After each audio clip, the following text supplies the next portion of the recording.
All right, what's up, friends? We are live with it's gonna be a long one. Something nobody's doing. I got the time, especially in the middle of the day, like it is right now. Everything's shipped. Everything's shipped. So if anybody's waiting on a package at all, it's been shipped. Everything's been dropped off. Shane, dude, no luck. I just jumped in tried to win an Xbox just for the fuck of it, and I didn't win it. So, you know, that's my update. It was a reasonably priced opportunity, but it didn't happen. I don't even want it, but I figured I might have been able to leverage that for a PlayStation. It didn't turn out in my favor though. So. I love you if I'm going to watch a 2-hour break with my $15 team. Yeah, no joke, man. That's, most people don't, nobody does this type of break, period. Everybody breaks the jumbo. This dude isn't gonna fill shit. This guy's trying to post a fucking Xbox with a controller, a headset, a charge station, and a video game for $1,750. Sorry, you fucking idiots. Let me make something perfectly clear, even though this has nothing to do with baseball cards. People only want the console. You can buy everything else but the console. If you're out there trying to get one for the holiday season, don't be trying to get these bundles from these people that are selling extra controllers, games, peripherals, headsets, charging stations, cameras, all that shit. You can buy all that shit. You can buy it right now. You can buy all of it. You just can't get the console. So there's people trying to cash in on making it look like they're offering you a fantastic deal. That's the biggest fucking ripoff I've ever seen. And personally, I don't think this one's going to do anything. But I know that has nothing to do with this break. But I just saw it scrolling across the feed waiting for some folks to jump in. So figured we'd address that there while I'm still butthurt about not getting a PlayStation 5. So B-Rad for Christmas wants a PlayStation 5, and we'll keep the card deals coming, in return. So you, amongst the 1,800 of you, you guys figure out who's going to be Santa Claus. And I'll get my own monitor. You know what I mean? We'll do that. So here's a gigantic case of Hobby. The reason I want to break this, A, we have the time, and B, there will be more short prints. It's literally a proven fact. I open a case of Hobby every release because I don't break it. Every flagship release, I open the Hobby for me because it's actually, if you get Hobby at cost, even before it was allocated, you could open it up and sell all the good stuff and, at least have a shit ton of stuff to rip for a very minimal expense if you don't come out ahead. However, the thing is, like we did the jumbo case, we only had 3 variations in the 6-box jumbo case. I bet we'll have 12. That's my guess. We'll have 12 variations. I can't sell it that way, obviously, because I can't promise things that Topps does not promise us. There will be more variations, and the Hobby format also has the acetate clear parallels that are numbered to 10. So we will definitely be looking for acetate parallels numbered to 10. Those are always a big ticket early in the... I have a Cattell Mart. I just got the weirdest message ever, I think. Let me get these stacked because these are just such dense boxes. Card-filled boxes. I mean, for people that collect cards... It's hard to beat the bang for the buck. You get so many just low entry-level quality type cards. Like this stack makes me nervous. 12-box case to the moon. I don't understand why. I have a Cattell Marte and a couple story autos. Some dude just messaged me. I don't even know who you are, friend. Okay. Question mark? I mean, what is this? You guys can see this. Oh, no, now you can't. Oh, you can't. Now you can. Like, what the fuck is that? I don't even know who you are. I don't even have a post out right now. I'm not even looking to buy stuff. Such weird messages I get. I get some weird messages. Anyway, break time. Break time. Let's do it. Are these all paper? Juice box, you know about this shit. Yeah, it should all be paper. Clown. Except for the promo packs. So the promo packs will not be paper, Clown. I know what you want. Ooh. Which reminds me. I'm going to get some t-shirts made up, you know what I mean?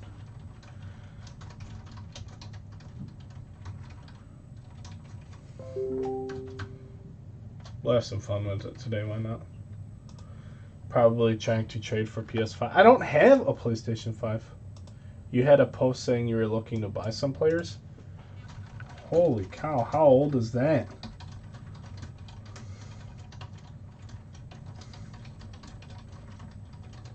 I guarantee this post is from like March or April. How far do you have to scroll through a group? This dude messaged me today, November 13th. Says, I have a Cattell Marte auto and a couple story autos. I said, okay. He said, you had a post saying you were looking to buy some players. Holy cow, how old is that post? I haven't posted anything in a long time. Anxiously awaiting this man's response. And then we'll break. I mean, nothing like afternoon breaks, dude. Nothing. Nothing. Just waiting to hear back from this guy. This is unbelievable, the messages. Some of the messages, man. I don't mind you guys trying to sell me stuff, especially if you're in, like, the selling mindset. Like, look at this. Sorry, yeah, it is. Just happened to be scrolling through and seen it. Yeah, alright. Sorry, Chris Thornberry. Not right now. Now's a bad time for me. It was back in April. Yeah.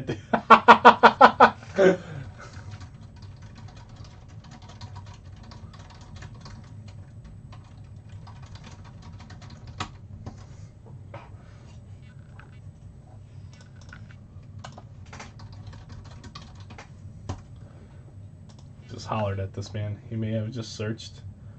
That's why. Why would you? Okay. I don't know how to respond to people, and I'm a gigantic asshole. Except I'm super nice.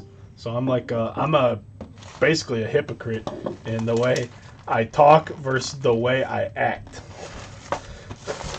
So like I'm a walking hypocrite. I'm okay with that. It's okay with me. But here we go. I act like an asshole, but I'm a super nice guy. But if you say something stupid, not that this guy did, but if you just, you know, once you go down the stupid road, I'm done with you. There's nothing I can do for you once you go past a certain point. Hit the refresh button more than once a year, no joke. That dude leave a fucking tab open in his laptop and then went back to his laptop. April, 7 months later. Let's see. This might be one of the rare hobby pack with no insert or anything in it, but we will try and discover here early on where they put the good stuff. I mean, there's literally not much going for us. Okay, so it's right here in the middle, 5 back from the end. So we'll be, I think they were like 3 and 4 back on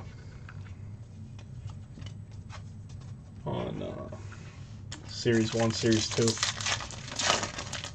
2. Yeah, go down the stupid road. Fuck around and find out. Please. So Rose Arena's like the only rookie, right? I mean, we'll go a little bit. I'm not in the world's biggest hurry. Dylan Carlson. They put the prospects in here too, skirt. Horner debut. They used the same photo. That's terrible. I really think that's just fucking lazy. For all the debut cards. Ian Miller. I ripped on him during the break. Derek Jeter, captain card. Chesler Cuthbert. It's a ton of fake Jeter stuff. Can we see the Crawdaddy? Oh yeah, Crawdaddy's coming up. Crawdaddy. At the end of this box, so be ready, Joey Votto foil. At the end of this box, We'll give you the crawdaddy. I'll have a drink. I should have started drinking early today. We could have had a wild afternoon break. This is a different photo, at least. Aquino rookie debut, but we all know the debuts mean nothing in terms of value. Willie Mays. I mean, you can go buy Juan Soto debuts right now. That shouldn't even be possible. That's because all the rookies, like, I don't even know if they're even on the 40-man rosters. That Ian Miller guy for the Cubs, he had to be, because he was on the bench for one game. He was on the team for one game at some point, and I don't even know when it was, and I'm a Cubs fan. Usually, even the minuscule players, you know, the guys that are too old to be prospects but are been around long enough that maybe they've been to the big leagues. You know, I usually know all those guys. Anybody who the Cubs could call up, I usually am aware. No idea. But my boy Joe Kelly, though, I wish they would. I wish he had a short print, and I wish it was what you all know it should be. Hopefully we see that. Kyle Lewis debut again. Not impressed. Johnny Bench, not a black parallel. So yeah, we're 5 from the back. That's where the stuff we want is. Hopefully, like I said, lots of variations, acetate, stuff like that. I told the guy to have a nice day. Sorry for yelling at him. I yelled at him in lots of capital letters. So I'm live right now. We're busy.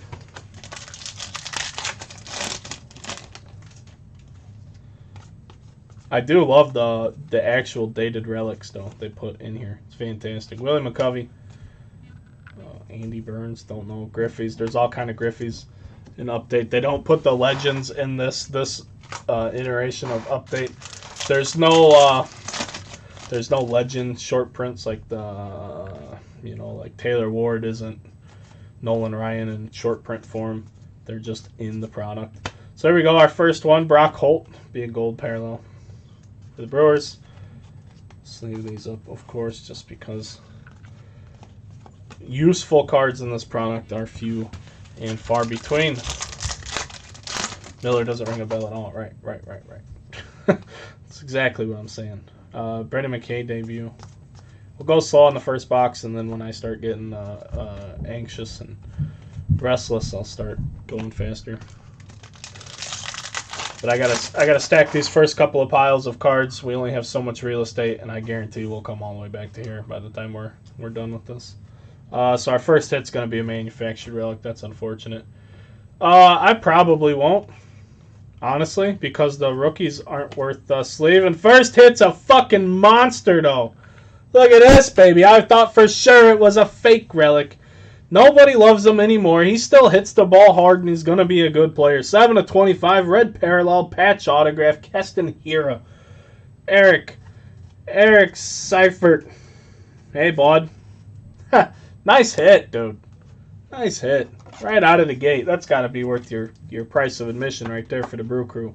Keston here, a beautiful card. And just like that, I've proven why hobby's worth it. I thought for sure it was going to be a stupid Derek Jeter something, and it's not. So that's fantastic. But the point I was getting ready to make is with the Jumbo, you get 3 hits, but really it's only 2 hits because you get that stupid manufactured relic in every box. So you're really only getting 2 hits, 2 real authentic hits per box. Hobby, you don't know what you're going to get, so there's a little bit of a trade there. But at on the same side of that coin, you're getting 12 hits, basically, is what you're getting in Jumbo too. So for every fake relic you get, you can subtract that and make the difference. But a hobby case at the cheapest possible price is more expensive than a Jumbo. I don't know if anybody knows that. And the break here may be the best card pulled. It might be. It really might. That's what I thought, though, last time. Trent Grisham, photo variation, I told you. Rookie right there. That's a nice one for the Padres. Told you we're going to see more variations than you will in Jumbo. This is a better break value product in terms of what you would get. Flagship Hobby is better than Flagship Jumbo for breaking for the consumer. The Jumbo is easier for me. I mean, that's what it is. Joe, if you're watching, buddy, I don't know what the hell you do during the day. But there you go, brother. There you go. That's one. That's a good variation to get right out of the gate. But like I said, I anticipate seeing at least one variation per box. And hopefully we find an acetate or two. Sky Bolt, best name going.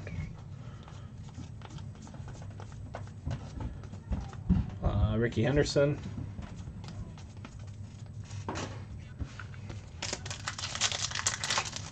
It's a nice patch too. It's an outline of a letter or a number.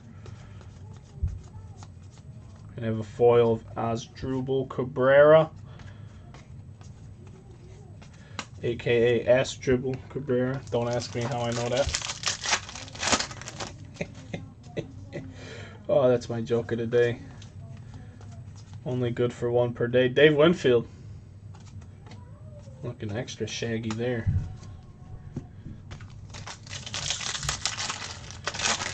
But hopefully you guys are having a good afternoon. I don't know what you guys do. This is what I do. So you don't need to ask me. Josh Fagley, number to 2020. Chicago Cubs. Third catcher, basically. Devin Williams, NL rookie. I mean, the guy's ridiculous. In the MLB The Show game, he has a screwball.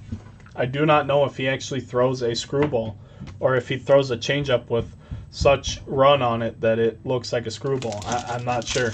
It'd have to be like a circle change to get that kind of action on the ball. But, again, I don't recall seeing him a whole lot this year. I don't know if I might have seen him in passing, being in the same division, but I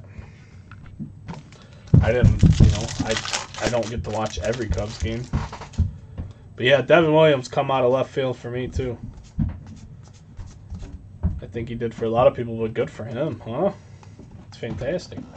Yordan Alvarez debut.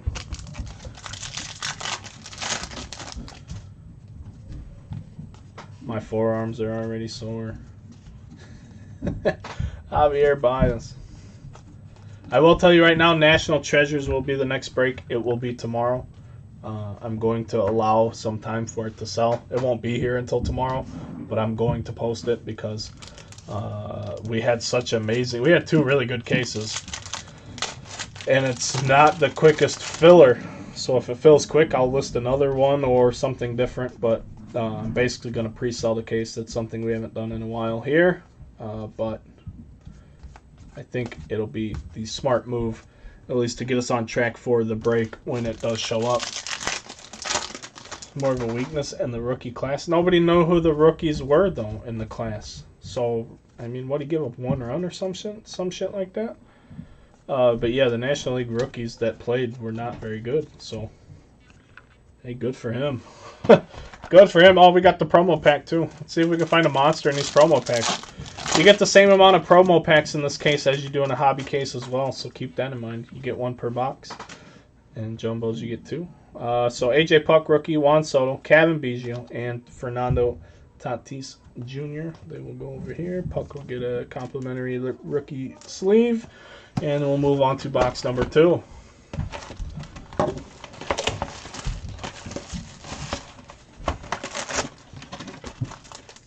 Do-do-do-do. Do-do-do-do. Do-do-do-do. You guys see those packs over there? I don't want to hide nothing from you. I don't want to hide nothing from you. Be a song. But you were snooping through the Christmas presents, bitch. So I had to hide them. Albert Pujols. Blue parallel. Not numbered, just a parallel. Decade's best, 2000. That's a fact. He might have been the best player of the decade's best. And Steve's right. I lied to him. Let's pause just a moment for station identification. And a word from our sponsors.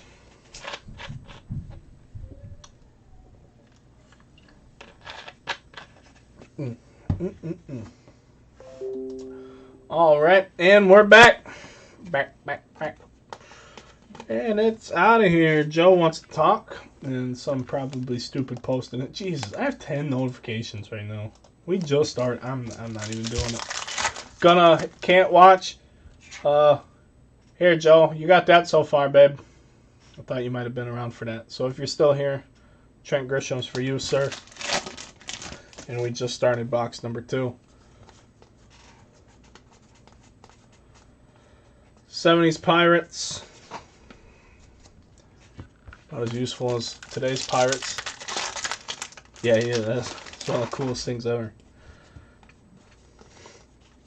At least to me. So, again, there's that me being selfish thing. We're going to get a Heritage stock here. I almost passed this card up, except it actually feels different. Big Papi 2010 Home Run Derby. Heritage stock. It's going to be numbered to 99 for the Red Sox. 6/18, sorry, 99 with 32 home runs in said derby. So fuck it. Top load it. Why not? Why not? It's not like we have a whole bunch of other things to top load.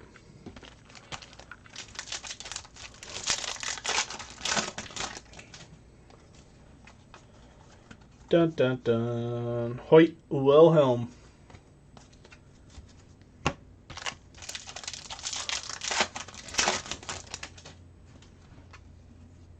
Sixto Sanchez. I mean, this is basically how we're going to do it moving forward here. Just go right to that spot in the pack.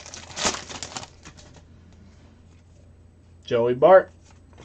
We showed you a whole box why there's nothing to miss other than that spot in the pack, and we'll just keep things rolling. So here we go. Nolan Ryan. Again, all of your rookies will be filtered out of that gigantic pile over there. Over the next day or so, it is a very tough sort. However, I've ran back into issues with shipping all cards and damages from the post office, so I wouldn't look for too many. I'm working on a new policy. Nothing against you guys. It's not going to be bad. It's not going to screw anybody over, but it's basically going to be I keep your stuff around if you choose until there's enough to justify using a cardboard box. If you only have like 2 team bags of stuff, it's less economical for me to ship your stuff in a box than a bubble mailer. A box is all around 60 cents and a bubble mailer costs me like 13. And while that seems silly, it all matters in the grand scheme of things. With our next hit coming up, good luck, everybody. It's going to be Albert Pujols, base relic. Albert Pujols for the Angels. So I might implement something like that, like a voluntary opt-in for folks. You can have your cards shipped the same frequency now, but we had an issue with the Contenders baseball where I shipped all cards and I didn't want to because the base cards in that product are worthless. 100%, no doubt in my mind that anybody is paying more than 5 cents for a base card out of that product. A bunch of base cards got a bunch of dinged up corners, and that's what happens when you ship a bunch of shit. So I had to, take care of it for the guy, even though in my group rules it says I'm not responsible for that shit. I take away all the shipping liability, but you guys know that I like to make sure that you're taken care of and that I'll break the rules if it's, in your favor as opposed to in my favor. And I made it right with the guy. I said, "What do you want to make it happy?" And we did a little negotiating, and he's thrilled, but I'm not. So that's what happens when I ship a bunch of shit. I mean, base cards in that product are horse shit, and I have no control over the post office throwing your package around.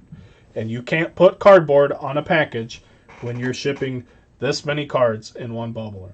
If you want all your cards, this is over 100 cards right here, you'd have to put cardboard on both sides, and then in which case you're only going to be able to put one of these in a bubbler. And that's silly because that package right there is going to cost you $4 and some change. Shipping's getting stupid, and the quality is getting terrible. And I just tell you guys how it is. So I could damage your card here for free without the post office's help, and I'd be more than happy to take care of it for you. But when they do it, it's tough for everybody. You guys want what you pay for. I want to make sure you get what you pay for, but if I charged you, what needed to be charged to make sure everything was safe and sound, breaks would not be an economical thing. They would be terrible because it would cost $10 to ship everyone's package appropriately. And then if you get more than one package, then it just gets stupid after a certain point. But we don't have much to talk about while we're doing this break, so I figured we'll just bring that up. And whatever else you guys want to talk about in the comments, you just talk. And I'll just make myself sound like a bigger and bigger asshole as we get through it. But moving on here, we have Gavin Lux insert for the Doyers. World Series champion. No thanks to Mr. Lux. Oh, yeah. He's so good, right? All right, 2020 Nick Turdley.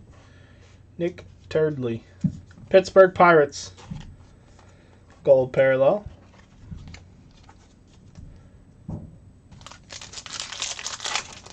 Get a variation yet? Where's them variations at? Hank Aaron. Hammering Hank. 35 people watching. Somebody talk to me. I need a transition to a new topic. You guys are probably just all stuck in your little cubicles being quiet. Can't talk. We can't talk, Brad. Can't do it. Frank Schwindel. Foil rookie. Okay. Might go through 100 sleeves, Giancarlo. We might. We might. Want to talk NFL? I mean, we'll talk. I don't know how well we will, but I'll talk. What are you going to talk about? David Price also had nothing to do with that championship.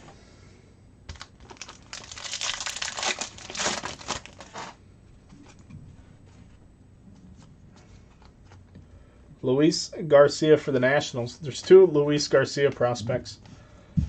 I think the other one goes by Luis V. Garcia.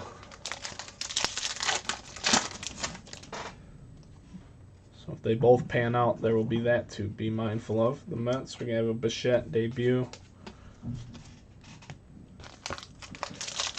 I don't know, Steve. I believe so. I would say, why wouldn't he? But he might not. And you know what? Now that the more I'm talking out loud, I would think no. But you could check the checklist, brother. He might. But I almost actually want to turn around and say no, because I think it's guys that have basically been called up or the guys that are really close. Willie Stargell. So no variation in this box. But we do have the promos.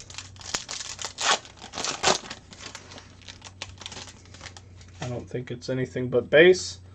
Bieber, Rendon, Tsutsugo, and Yelich.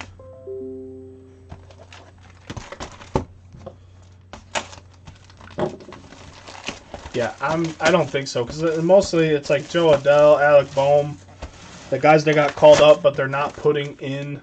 They didn't put in this product so that they could basically load up Series 1. And next year, Nate Pearson, all of these guys that are up in the big leagues, but for whatever reason, they're not making the big league cards of them.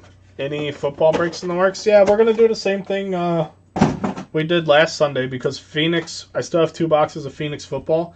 That stuff's basically like gone up $100 since I bought those 2 boxes. So I should be able to give you guys a really good value.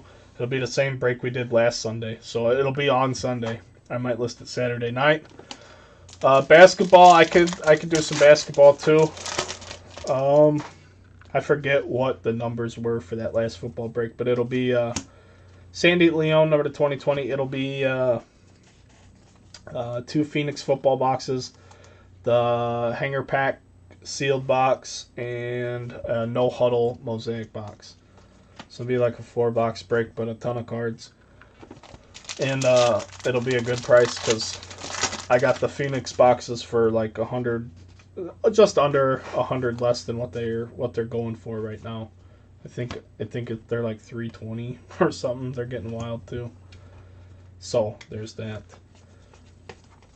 So the football will be a good value break this weekend.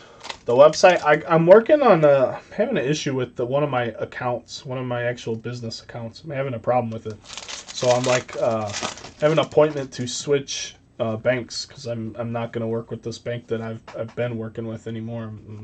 We're done. There's Devin Williams. So I haven't been posting anything on the website because I don't know how all the merchant things work, but they want it to be linked to a bank account, and the bank account I can use right now, I don't want to use, and the one I wanted to use, I had issues with it, so I got to get additional banking account for my business. It's been a pain in the ass, and it really wouldn't be, but with COVID and all that, you can't just walk into a fucking bank right now, which is the most frustrating thing I'm dealing with. Because what I want to do, at least for now, is keep doing breaks in the group and then list everything available personally. Do that on the website. Do all personal shit on the website.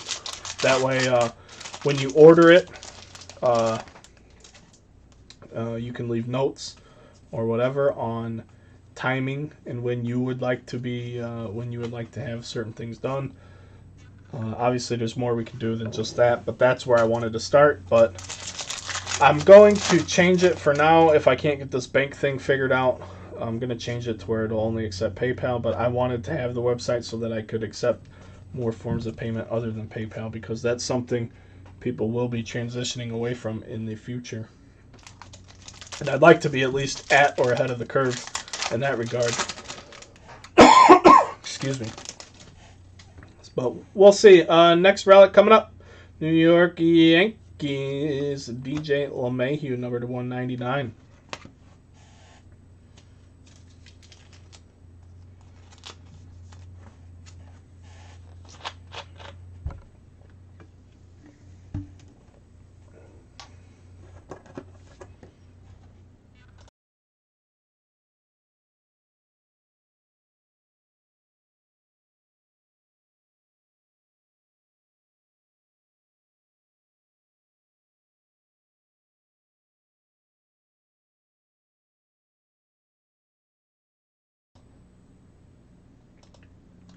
Sorry, guys. The weather went from 72 degrees here. I think it's 40 today. My sinuses do not like that at all. Sneezing like I have allergies. It's not even allergy season anymore. But this is like the first cold day we've had. It's been wild.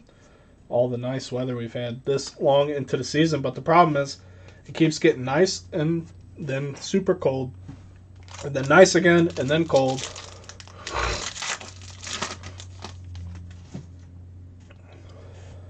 I don't know what quad play means, but yeah, I have all kind of ideas for the website. And there's a beauty right there, Ken Griffey Jr. short print. I'll be trying to pick up one of these for my collection.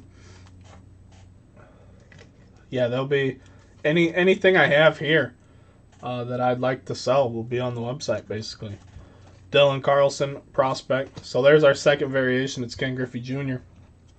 For Mr. Schmidtberger. There you go, buddy. That's a nice card. I don't think it'd be worth a ton, but it's a cool card. But yeah, it's the opportunities are limitless. You can just go to undergroundcasebreaks.com and just look. You just browse, just like you browse through anything else. If there's something there you like, great. If there's something you don't like, great. If there's something there you like and you want to talk to me about it, that's even better, because you know how to get a hold of me. And I can either tell you to fuck off and do what the website says, or we could talk turkey. You know, it doesn't matter. That one's for sale. How much is it? Sorry, man, my allergies. Holy cow. It's not corona either. I'm sneezing, and we found out that sneezing's not anything to do with it. So go ahead and get those jokes in and out of the way, and I'm going to get back to my allergies. But I can't take allergy medicine either, because then I'll fall asleep. Even the non-drowsy shit. I get put in a rock in a hard place when it comes to the allergies. Like I said, but I don't know what it's worth, but let me know. Let me know. I'm interested. I want one. I like Ken Griffey Jr. We got a box just for him. It's funny, too. I buy all the Ken Griffey stuff. I just literally put it in a box. I look at that box maybe every other year. Oh, yeah, I forgot I had that one. Yeah, that one's cool. Sorry, there's a Randy sitting on top. We'll just move him now. Comp's around 30. Holy shit. I swear to God, if I look it up and it's like a $15 card, I'm going to punch you. I'm going to find out. I'm going to look your address up. And I'm going to hit you with one of them Schmidt Burger. Sorry, Schmidt. Let's look it up. He says $30. I think there's no way, but you could be right. 2020. Oh, 29.29. That's not it. Update Griffey SP. 1550. 24. 28. 29. So yeah, it's definitely trending down. It was $30 3 days ago. The man went sell for $15 today at 9:21 a.m. $15.50. Yeah, Jason Barr's all over it. I'm shitting burger. Oh yeah, comps are all over the place. Yep. I did look. I do it by date, bud. Straight up. 130point.com all day, every day.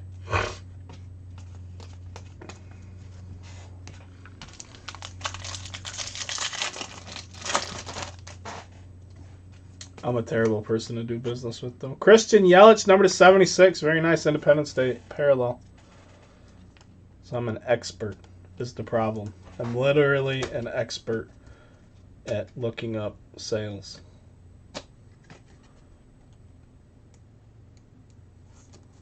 Christian Yelich, numbered to 76. So the Brewers are doing very well here with the Independence Day. Should he ever get back to form. He had a rough go of things this season. But those low number parallels are the good things. Todd Helton.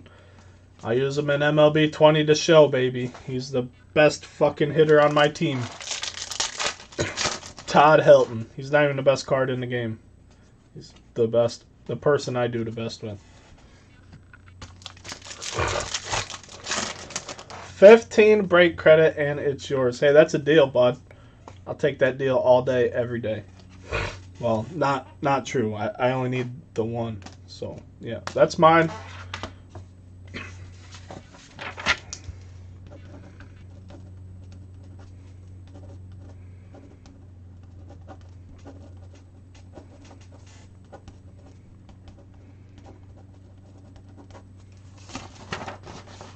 If I spelled your name right.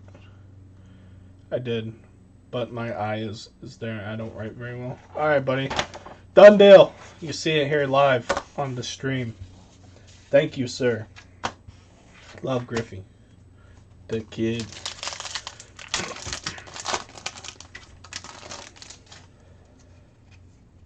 Ryan Mountcastle.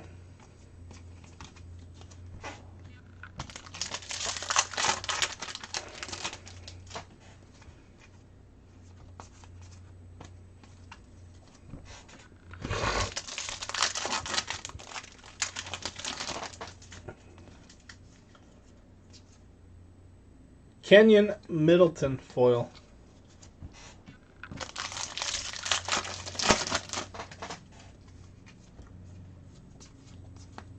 Josh Donaldson for the Twins. And that will conclude this box. Box number 3. Promo pack. How many cards do you think you got? Of just in general? Or just, are we talking Griffey or in general? I probably don't have nearly as many as most other people. So I have a Gonsolin, we'll have a Luis Robert, and an Acuna. So we'll get a Robert promo pack card for the White Sox. Schwartz went big on this one. He took the Yanks and the White Sox. So hopefully we get a couple of nice cards for him. Probably not as many as you'd think. And I don't have an answer, honestly. I don't know. But probably not as many as you think. I've never been a collector of just... I've only ever collected what I like. If I had, like... Say if I opened this box of cards and there's only 3 cards in it I'd like, I wouldn't build a set. I would give the rest of those cards away to somebody else.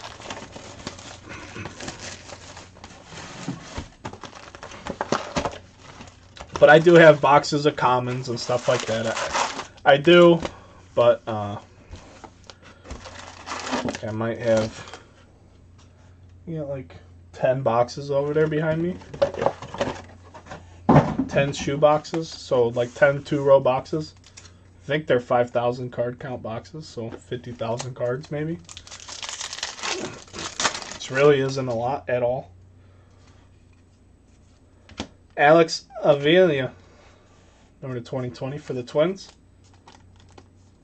What I have been starting to collect though, just because of what I do now, I've definitely started collecting sealed boxes. Henry, I don't want to answer that. Honestly, I'd tell you in a message, but I don't want to answer that on camera. That's actually one of the few things I would just rather decline to talk about, just in case anybody was feeling froggy, basically. But I could also say that not everything of value that I own is actually in my house. I have taken measures against that just in case, and I have cameras and all that shit, but you never know. You never know. But of a good amount, probably not as much as you might even have more than me, Henry, just from some of our talks. But I mean, I do have a handful of really, really big ticket items, but I probably had a few of those even before I got into business.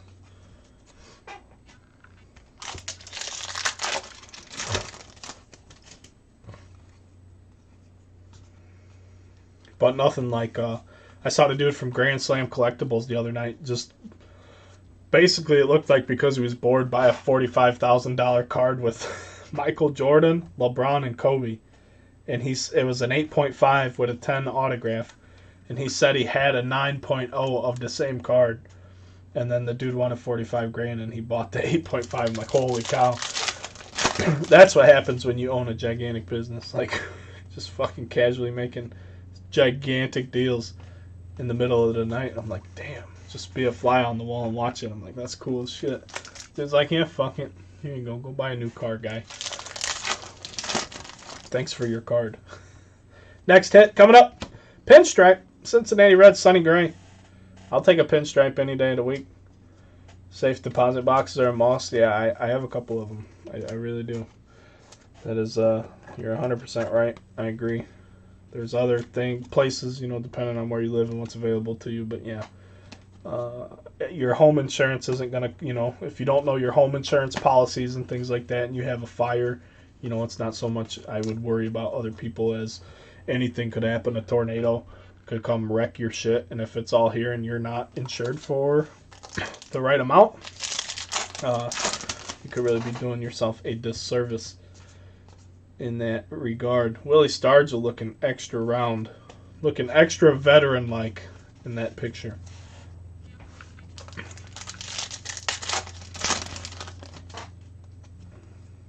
Jeff Bagwell, number 299. This will be a black parallel. And a Clark Schmidt for the Yankees. No more Trenton Thunder, by the way. At least not as a Yankees affiliate.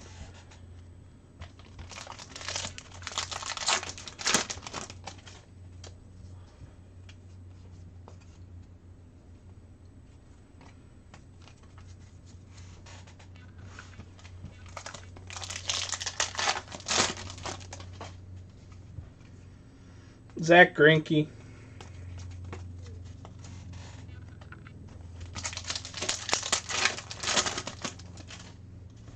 Henry, how much you got in your personal inventory?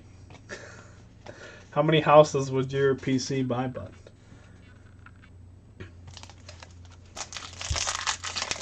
I honestly think if I had a large enough amount of stuff in my PC, I would probably move it all and pay off all the debts that I had. If I had that type of,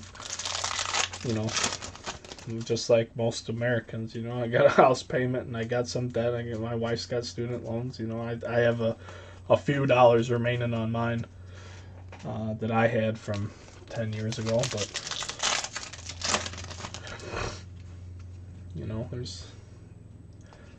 there's debt that I would love to not have anymore, but it is what it is. I'm not the smartest person with money, but I'm not the dumbest person with money either. I just also like to have fun too now.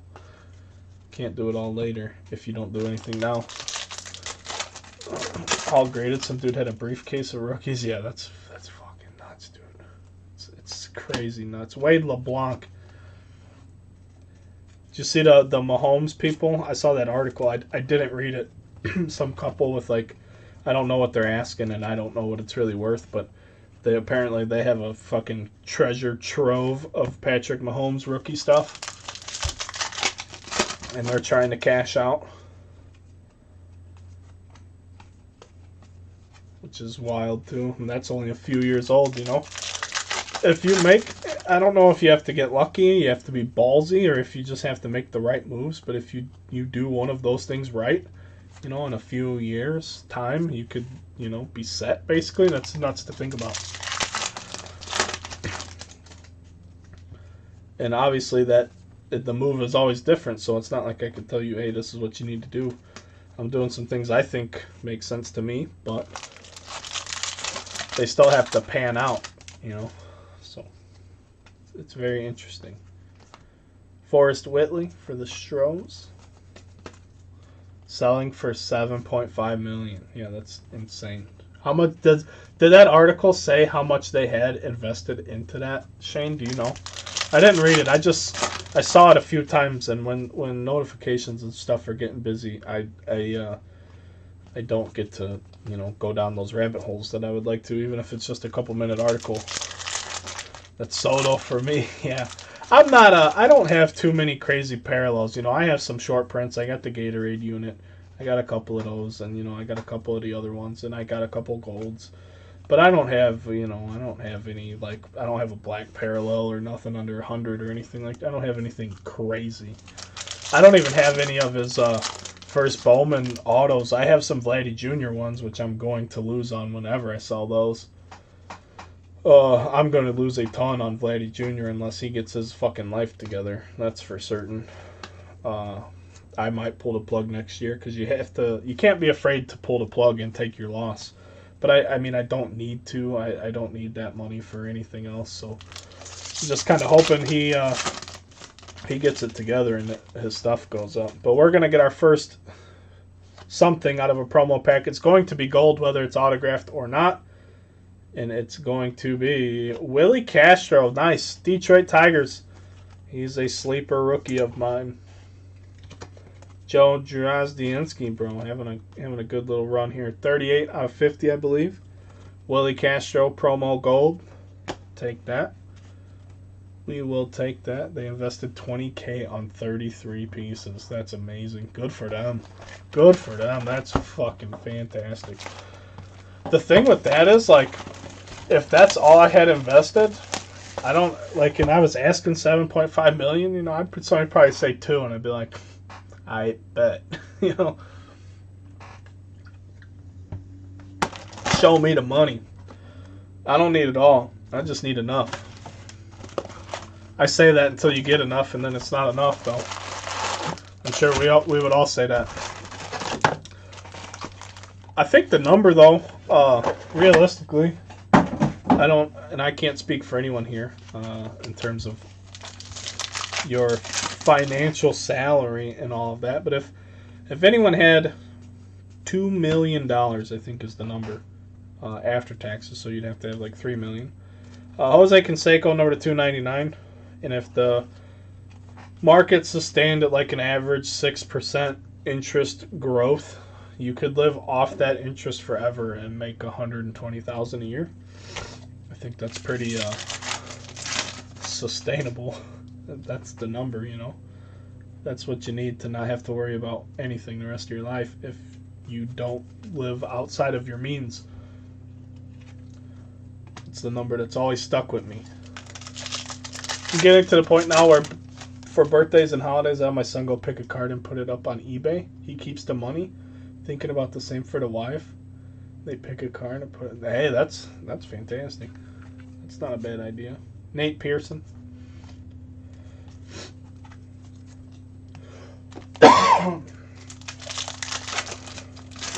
They went to A&M, saw him in college, so they were going all in on his rookie shit. He went to Texas Tech, though, right? So, yeah, obviously they did see him in college. I only know Texas Tech because, oh God, who was that receiver? Was it Michael Crabtree that went to Texas Tech? And they had a quarterback too. He went to the NFL but didn't do anything. Who the fuck was the Crabtree's quarterback at Texas Tech? They beat Texas that one year. It's a big deal on the sideline. Nasty catch. My brother-in-law inherited $1 million in cash in a $500K house 1 year later, broken on parole. Yeah, that's unfortunate. That really is unfortunate. But they tell, like, people try to get people that get an obscene amount of money that they've never had before. They try and get them financial advisors just to be like, hey, this isn't going to happen again. You need to make the most of this. It'd be cool if your last name had an MC in front of it and you were Lance McCullers. You know, then we could, like, interview and all that shit. But instead you're just Lance Colors, and I don't really know how to take that. He had one. He could have lived on $5K a month for forever. Yeah, if you can do it, right? That's amazing. Gleyber Torres, Yankees again. LeMahieu, now Gleyber. We haven't gotten a single manufactured relic, though. That's the best part. It's my favorite part. I hate those things so much. It's Lance M. Colors. All right. You should change your middle name to, like, something with a C after the M. Like McDonald. Like, yeah. I don't know. It sounded better in my head.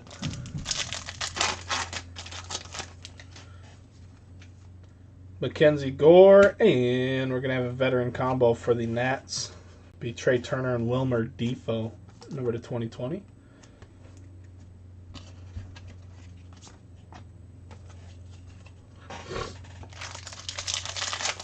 Series 1, can't wait. Randoms all day. Yeah, I hope. I intend for that to be the thing. That would be the smart thing to do, because there's going to be a ton of rookies. I think I asked for like 20 of each format. I bet I'll get one of each, you know. It'd be silly. My primary distributor told me that their football numbers I use a smaller distributor, and they're getting killed by these companies selling more direct themselves at an obscene price. Last I checked, National Treasures Baseball was still for sale on Panini's app. That was a couple days ago, of course. Makes me want to look again, though. I was looking. Oh, they had something. It was for basketball. They had a first off the line immaculate basketball, I think. They were asking $4,000 a box in that Dutch auction nonsense. Did they finally sell out? They did. They finally sold out, but it was available for days after release. National Treasure. They were charging $5.40 a box. And I mean, that last case we had was phenomenal. It's the only reason I bought more. I didn't pay that much, but I paid pretty close to it to get more. And I didn't get allocated any of that. I break Panini all year, and they literally didn't get enough to even allocate me. But I got allocated a case of Dynasty. That's so wild to me. Absolutely nuts to me that I actually got a case of Dynasty, but I didn't get any National Treasures baseball. Luckily, the second Dynasty was much better than the first. But that's something you don't want 50 cases of anyway. Not that you could ever even get it. Brady Singer for you, Mr. Williams. Brady Singer, no whip, but I'll have that going for you.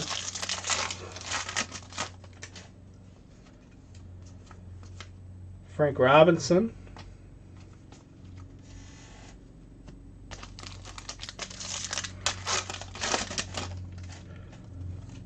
My prediction on variations has gone horribly wrong too. Asher Wojciechowski. Number to 2020. Because they're not coming out at the same rate I'm familiar with. Bartolo Colon, free agent. I mean, that's when you're grasping at straws, baby. Just throwing free agent cards in the product. I don't know if I've ever seen one where they put the free agent thing next to them.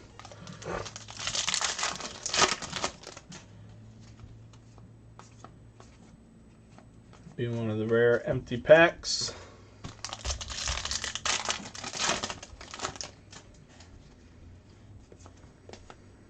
Starling Marte.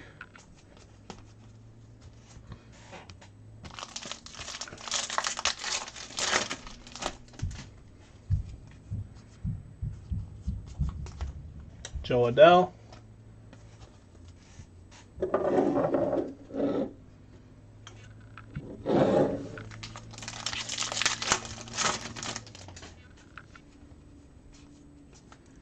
Tony Gwynn, Mr. Padre, RIP.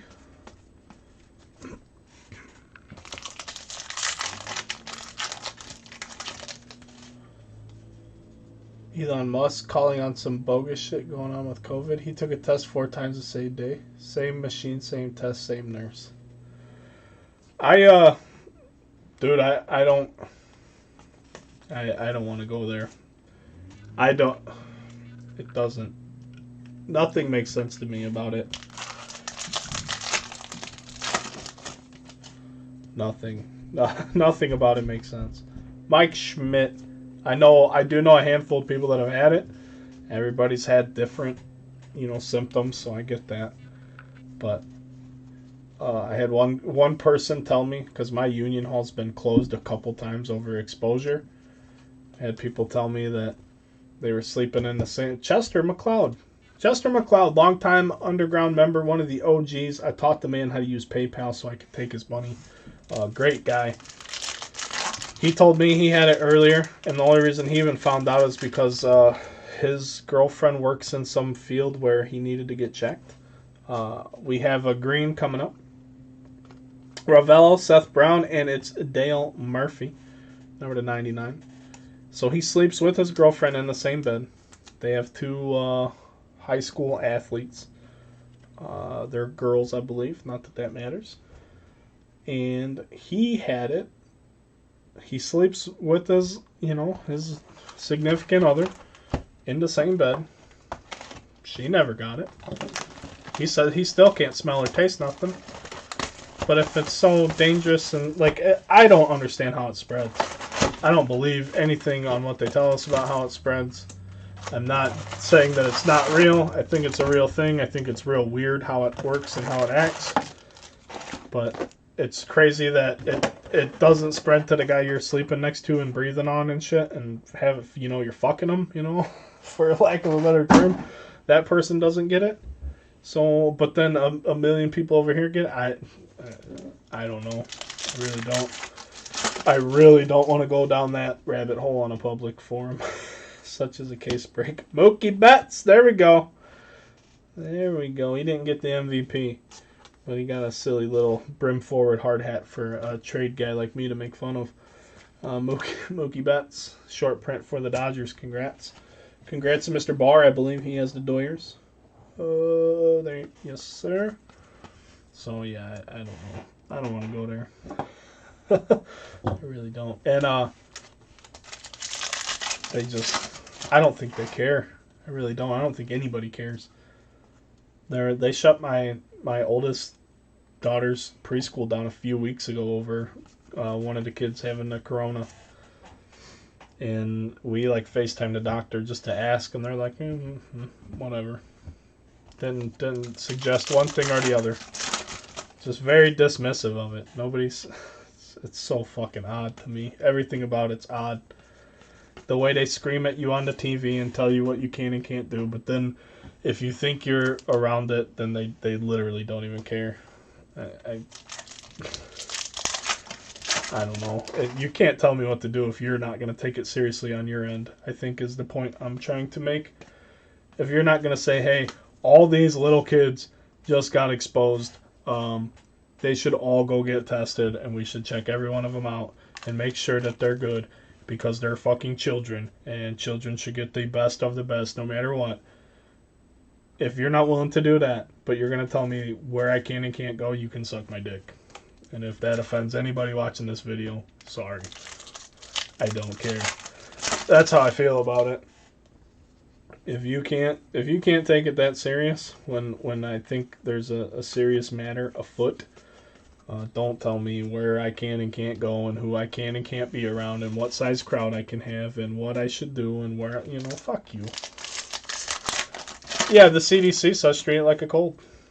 Yeah, the FaceTime doctor that we talked to about my daughter, they're like, oh, when was it? And that was a while ago before we even found out, so it wasn't like we thought. It was like I think we found out 8 or 9 days after the fact, and it's been longer than that now, so everything's good. But they were just, oh yeah, whatever. She might, she gets a cold or something. Let us know. Don't worry about it. This and that. Chicago Cubs, Anthony Rizzo. Social dilemma. Yeah, I don't want to. I really don't. I don't like getting down.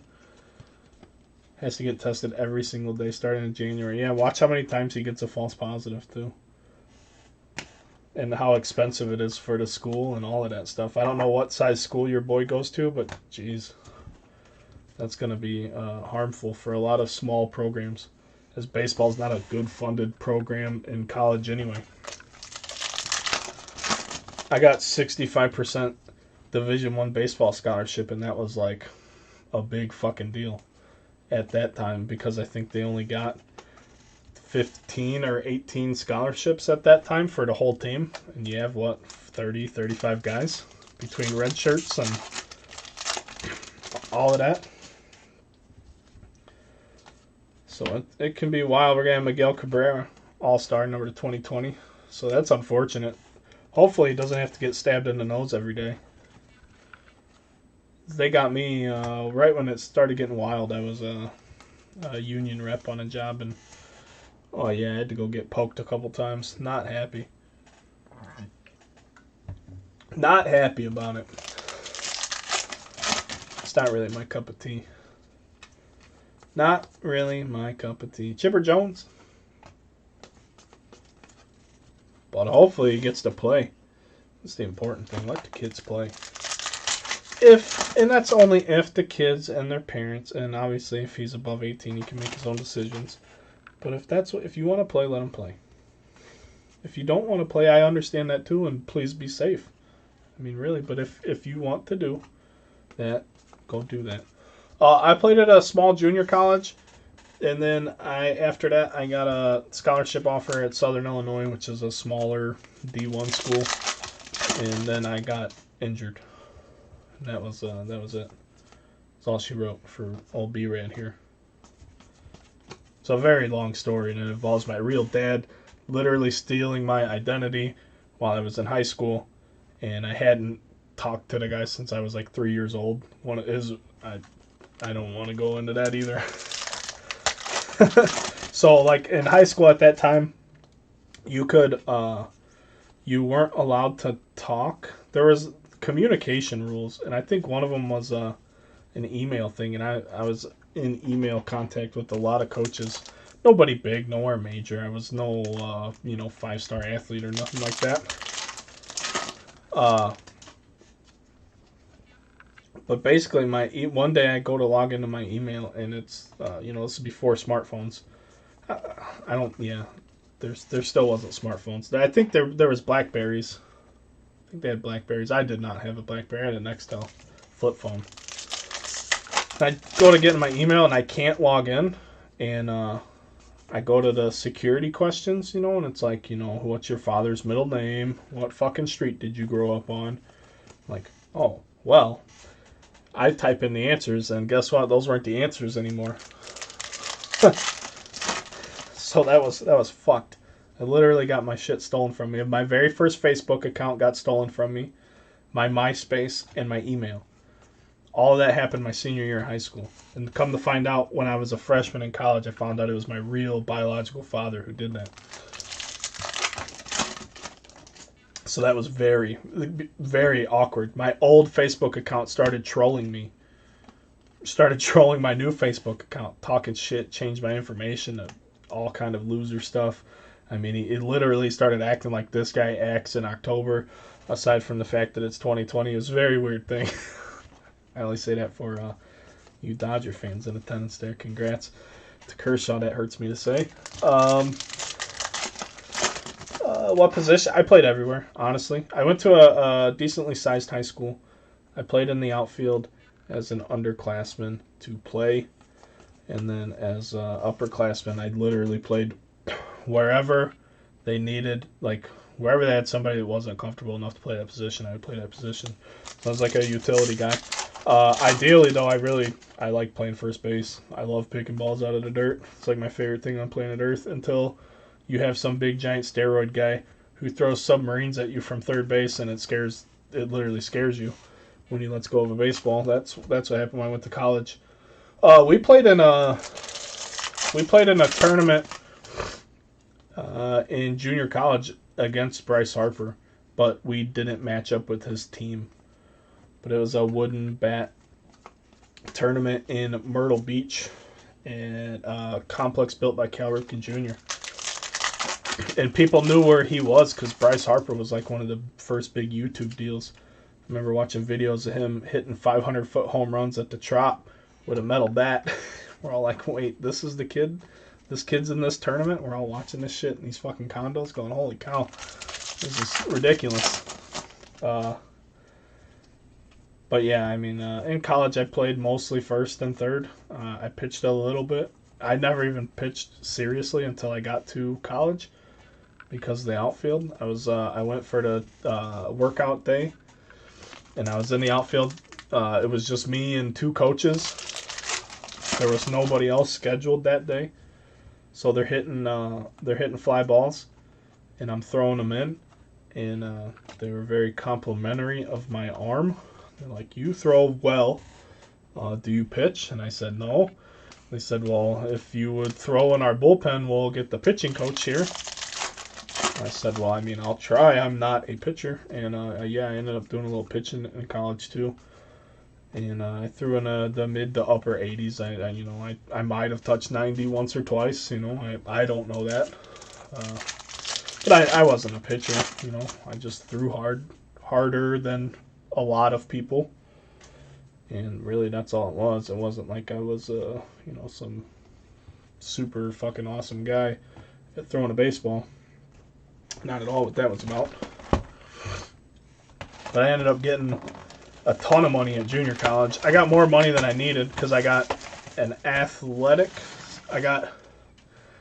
The school was like $40,000. It was a private junior college. It was expensive. I want to say it was like $32 plus the dorm. And I got like 25 for academics, and then I got like another 30 for athletic, but I gave some of that back. And I was a student ambassador for the school because of my grades, so I never had to do anything, but it was just like more money they gave me. They're like, here, go do that. And then they let us work the volleyball games because it was junior college, so like they would have an official, like at the net, and then they would hire two students to be the line judges on either side of the volleyball court, talk about distractions. Yeah, I guess that was in. I was not watching the ball, I wasn't playing baseball. I didn't have to keep my eye on the ball. Apparently you were supposed to, though, so there's that. But I was not the best at that. Anyway. Good times, though. Lots of fun. Lots of fun.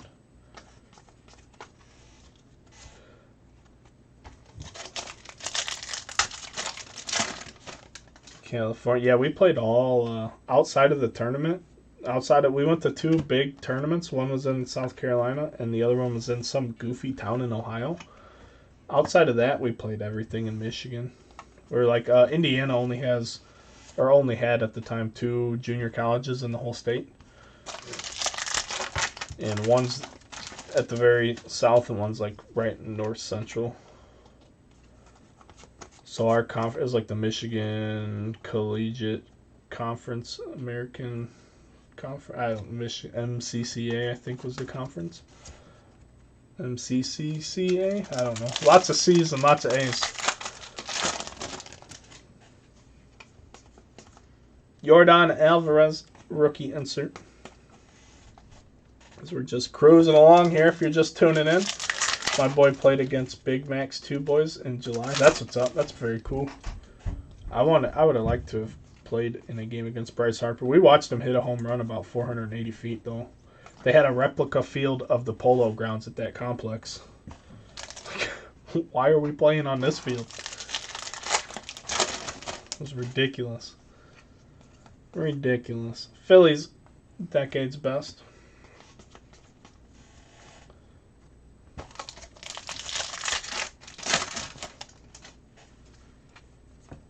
Anthony Alford. Key Brian Hayes.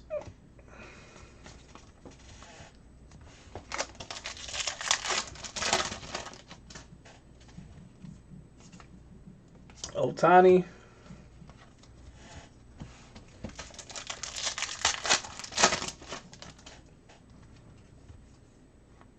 And we're going to have Todd Frazier for the Rangers.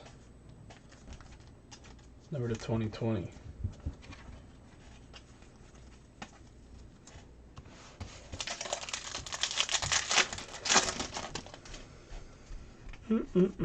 Derek Jeter.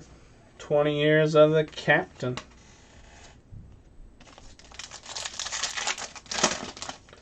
Kyle Higashioka. See, he's not even a rookie. And Tommy La Stella autograph, number to 50 for the Angels. So there we go. Get some ink.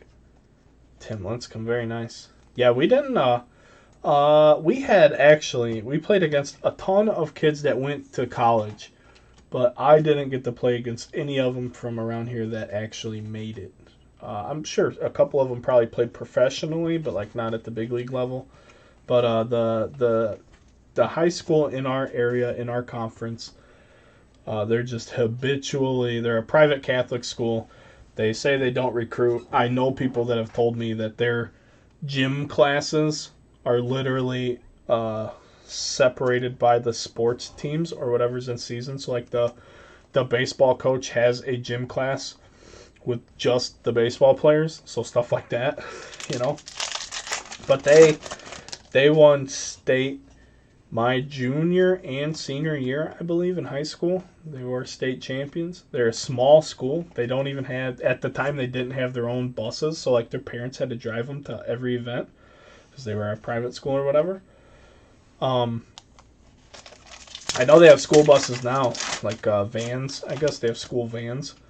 But Indiana did this thing where they have, like, a competitive... I don't know the proper terminology for it. A success factor. So since they kept winning, they had to keep playing in the higher and higher ranks. So I think football in Indiana goes up to 6A in terms of size, and all the other sports only go to 4A. And the high school I went to was literally 4A across the board. So we were like at a disadvantage in everything other than football, in terms of playing schools and the sizes, because my area has some of the biggest high schools in the state.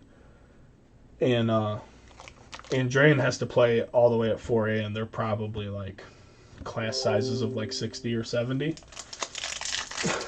So they're so good. They won everything. They had, my senior year, I think they had 7 of their like 9 regular players go Division I. I mean, it's nuts. Just fucking crazy. And they had a kid for the past 2 seasons in real life. If you look him up, his name's Michael Doolin. He's at Vanderbilt University now. He broke like every single record in Indiana's high school pitching, everything. He struck out 17 kids in a state championship game. What the fuck are you talking about? Just nuts. Just crazy stuff. And the funny thing is, he's not even the best pitching recruit at Vanderbilt, because Al Leiter's son is also a member of his class, and Jack Leiter has some of the nastiest stats I've ever seen from a prep athlete ever. It's just, I think he gave up 1 or 2 runs all year. It's nuts, just insane things.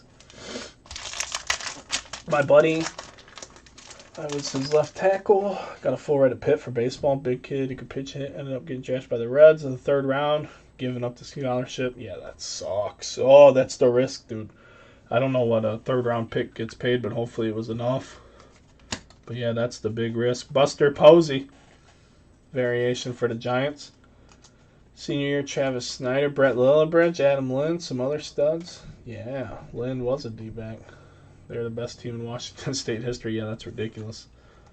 Yeah, we didn't have nothing like that. Just Andrean had, oh my gosh, insane what they would pump out, at least to us in the next level. And I think we were beating them. And I was playing third base for the game, and it's weird that we're even talking about this. But I remember we were winning the game. It was the second time we'd played them that year in our conference. We played all our conference teams twice. And we had lost to them the first time, and I don't think we got mercy ruled or anything. But the second time we played them, we were winning like 5-1. And they had first and second, no outs or whatever. Maybe they had 2 outs. You know what? I think they had 2 outs. I was playing third base that game, and I remember tagging a kid at third base, and he was out by a fucking mile. And the umpire we had was seriously in his 70s or 80s. He was too old. And that was the only time I ever saw my head coach get mad. And he was not a very good coach. He was a great human being, but he was not the greatest baseball coach. That was actually his last year coaching baseball. Luis Robert insert, and I tagged this kid out, and it should have been the end of the inning. And the next thing you know, we're down by fucking 8 runs. And that's what they could do. They were just ridiculous. You gave them an opening, and they would make it hurt worse than anybody on planet Earth. And then, they just 10-run their way all the way to basically the state championship game. Unbelievable. Unbelievable. As far as high school athletics go.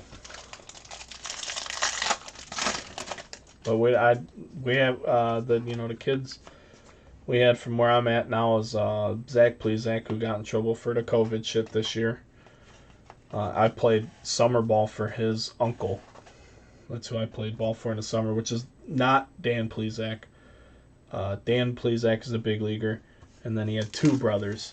The one brother is the father of Zach Plezak, and the other brother is the father of a kid that was a state champion wrestler and a good baseball player, but he was not big enough. He was a lefty. But that's who I played for, so I got to be around some of that a little bit. I got to be around Larry Bigby a little bit. He was a big leaguer, but he was a part of that Mitchell report, unfortunately. And then, who else? Sean Manea on the athletics. He graduated high school the year after I did, but he went to Andrean, but he went to a school like out in a rural area until his senior year, and conveniently decided to go to Andrean for his senior year of high school. And now he's a big shot in the MLB. Who else? There's a couple others. The Dodgers drafted Cody Hosey. He went to Tulane. He was from this area, but we don't know where he's going to be yet. And then obviously the Rays have Michael Brasso, who also went to that same high school. I keep talking about Andrean High School, but he was undrafted. He wasn't there was not a lot of hype behind him. The Rays gave him a chance, and he made the most out of it. So congratulations to him for sure. Very cool stuff, though. Very cool stuff, man. To see all the people you play against and, compete against, and, all the people that make it. Very cool. It's not many people make it. Joey Votto, Cincinnati Reds All-Star Relic. These are my favorite All-Star Relics I've ever seen because they're actually from 2017. So for the Reds, they were the last team to go. Mr. Castro, you got yourself a hit, bud, for a very good price. The last team to sell today. Got some authentic 2017 All-Star Weekend warm-up relic. Tim Lincecum.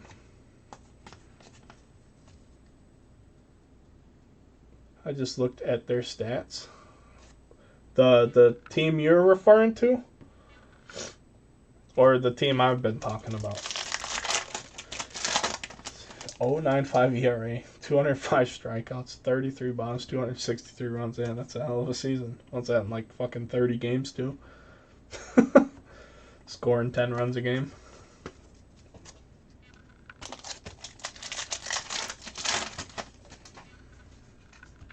Andy Pettit. Yeah, no, you're good. That's fucking nuts. I just remember looking up Michael Doolin's numbers after he committed to Vanderbilt. And I think he got to pitch in a couple games before Corona. And then I'm like, oh, there's no way this Jack Leiter kid's better than him. And then that Jack Leiter kid had even more disgusting senior season numbers. Just go to look up Vanderbilt University baseball. It should show their stats. And then Michael Doolin and Jack Leiter. They're 2 freshmen. They'll be sophomores for him now, but 2 freshman pitchers, and Vanderbilt's going to be the scariest collegiate baseball team ever. The Michael Doolin team my people told me that he wouldn't publicly give a number. He wouldn't even tell the scouts. He basically told all the MLB teams if they didn't draft him like top 5 overall, he was going to school. Because I guess he's really smart too. Like, oh snap. So this dude was going to have to get a gigantic payday to skip college. So that's wild to think about too. Yeah, this is still going, dude. It's the longest fucking break on planet Earth. What did you expect? Joseph. Still going. We're not even 2/3 of the way done, bud. Canseco. That's why nobody breaks hobby. That's why I'm here. To make your dreams come true.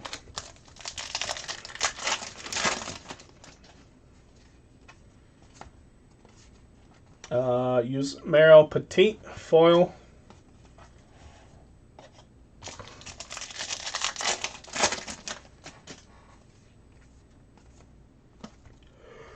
Luzardo.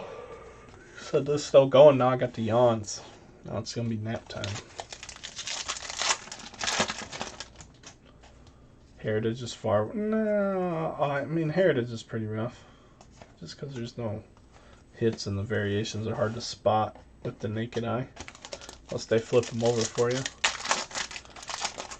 I only did one case of Heritage this year, and we hit a nice Yordan Alvarez autograph. At the time was big time. Aaron Bummer number to 2020, even with the black border. Carissa Tucker hit it. For whatever reason, I remember that. People always ask me, hey, who hit this and who hit that? I don't usually remember, aside from sometimes I'll remember a big hit and not remember. Somebody be like, hey, who got this card? I don't know. Go look. If you ever want to know who got the fucking card, look at the fucking break listing. That's like my default answer. Go look. Why do you think I know? I mean, I might, but more often than not, I'm just like, even if I know, go look. The information's public. You can go find it. Don't be lazy. Go do it. I got other things I want to do. Makes me sound like an asshole, yes, but I don't want to tell you who already bought a spot I already sold to a guy that of a break that's already over. I'm on to the next thing. I'm 10 steps beyond that. That was old news. After this break, somebody asked me who hit that fucking Grisham photo variation, and I'm gonna tell you to go check the list, Joe. That's what I'm gonna tell you. Oh, damn it, kid. Joe shows up, I want to go to sleep. It's terrible. Terrible. Ethan Small for the Brewers.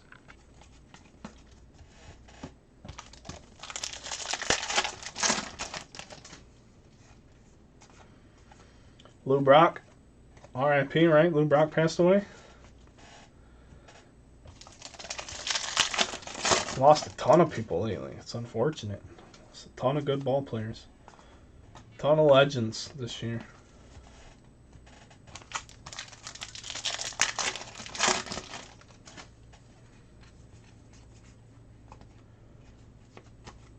One of the rare packs with nothing to talk about.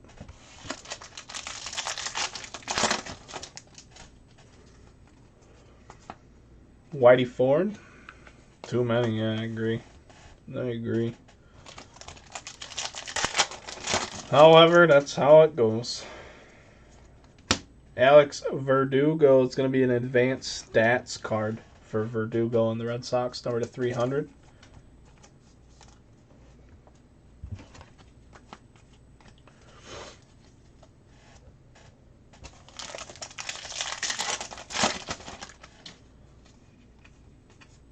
And we'll have a Jackie Robinson, K-Line, Gibson. Yeah, did Lou Brock pass away this year? With those, Joe Morgan and Bob Gibson died like the same week, or like a week apart.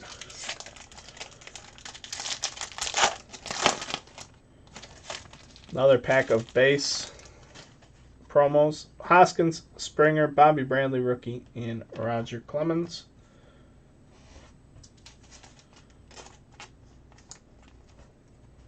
And we have 4 boxes left, friends.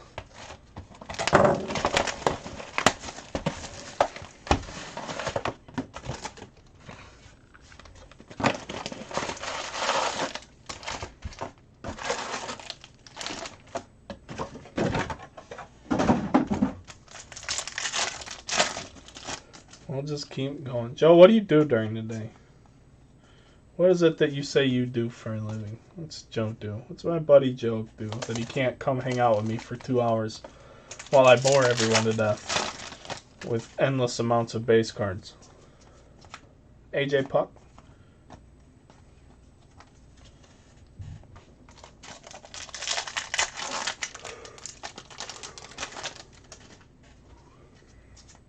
Evan White, Seattle.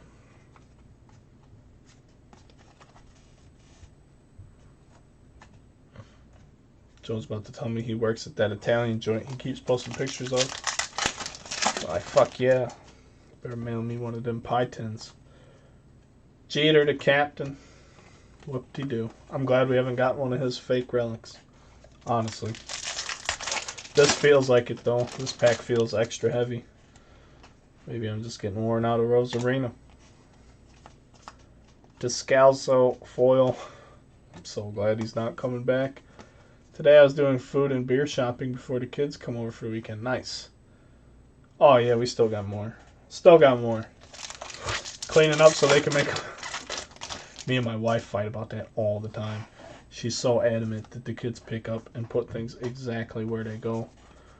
Babe, I don't know why you're fighting us. 20 minutes from now, it's going to be looking like a tornado come through here anyway. But that is the circle of life. Hey, pick it up. All right, go play. What? Ooh.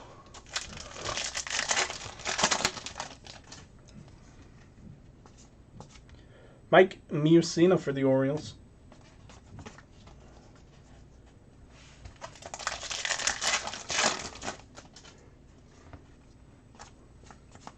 Josh Young for the Rangers.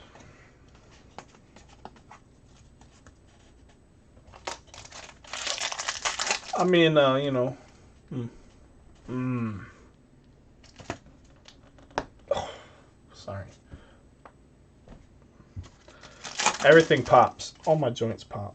When I stand up, it's going to sound like a fucking cement mixer. Bo Bichette insert for the Blue Jays. That's a promise. My back feels like it needs to pop severely. That's actually what ended my playing days, but it's not really an issue. I think my back got stiff before that. A-Rod, number to 50. No autograph, just a parallel. This one goes to the Yankees. Decade's best, 2000 A-Rod. Mural that he drew on my wall in crayon. I use a dry erase marker on my wall's 2 different shades. Oh yeah, crayon mural. Oh man, we just had a magic eraser half of my daughter's wall. Well, she had to do it. She's old enough to know better. Yeah, John Carl, we had this whole conversation while you were gone, bud. Yeah, I played into college until until I wasn't playing anymore. But my daughter's room is purple. Our next hit's coming up. And basically the magic eraser is taking the purple off the wall, not the fucking crayon. My God, son of a bitch. Here we go. Jose Ramirez. There you go. That's a beautiful patch, since you don't see that every day for the Indians. Jose Ramirez in 2017 was a fucking animal, too. Holy cow. Holy cow. He was an animal again this year. Last year he had a down year. It was like Devers in 18. Had a down year and then stormed back. Jose Ramirez, All-Star Stitches card. Relic contained from workout jersey worn during 2017. Blow jar in a wet rag. Yeah, it's just... Oh, crayons, kids. She colors on everything. She's getting pretty good at coloring, though.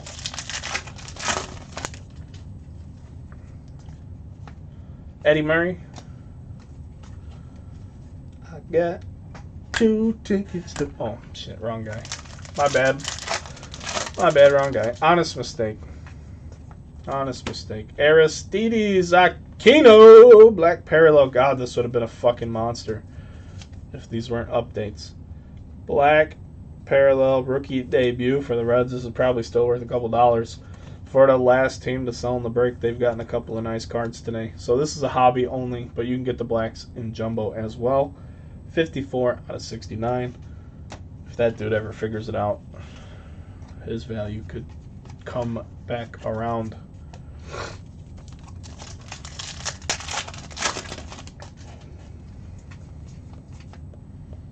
Robin Roberts for the Phillies. We pulled a booklet of him in the last NT break. Cut auto booklet of Robin Roberts. Neris Sierra, former Cardinals farmhand. He was on the Marlins roster for the playoffs. Shogo Akiyama. Taijuan Walker. I'd like to see the Cubs try and pick up a guy like that, just to see. I'm sure he's worth a couple dollars. Oops, excuse me. That's going to break a neck. You know, now we got to do a whole recalibration here. I've not done that in a while, too. Everything's out of whack. Everything. Now it's not going to be level.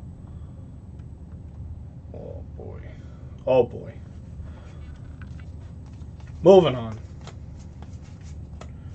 Number to 2020, Sam Haggerty, Seattle Mariners.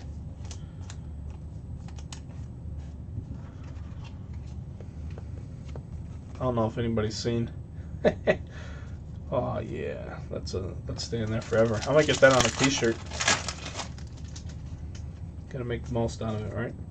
Ryan Sandberg, decade's best, 1980s.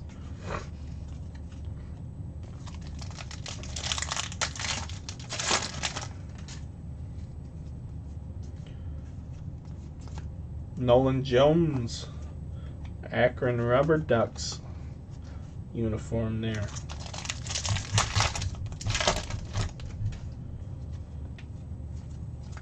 Tim Raines, Expos. That 1-1 of him in 5-star not too long ago. I did order more 5-star. I know how you folks love breaks where you skunk a lot, so I had to get more 5-star for you. It's just the best value product right now, I feel like, for the money and the potential. Bob Feller, another American hero, along with Ted Williams. Old Fireball and Bob.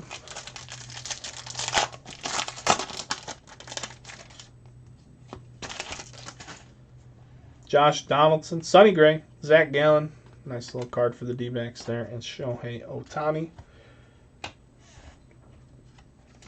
Eric with the D-backs. Pause just a moment for station identification and a word from our sponsors.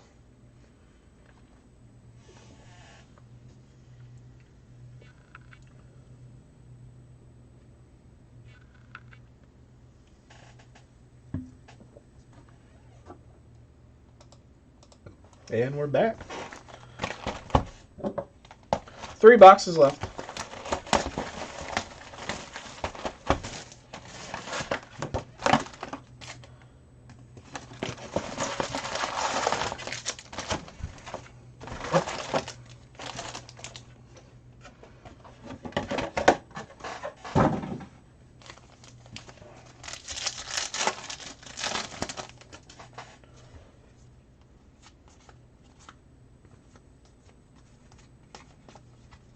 Basically an empty pack there.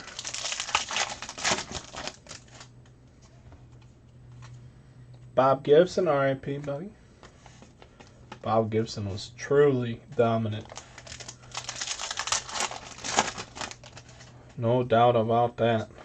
That guy was an animal. Tyler Stevenson for the Reds.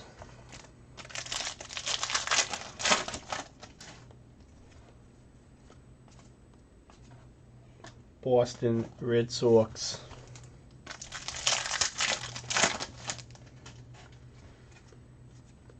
Peter Lambert for the Rockies, foil.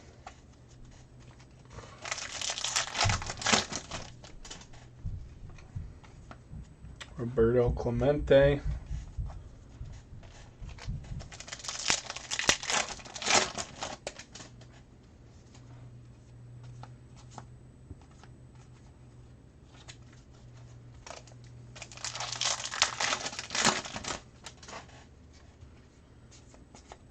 Freddie Freeman.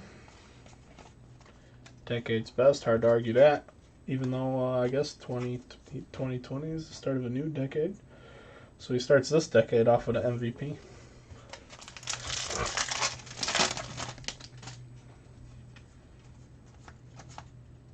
Pache.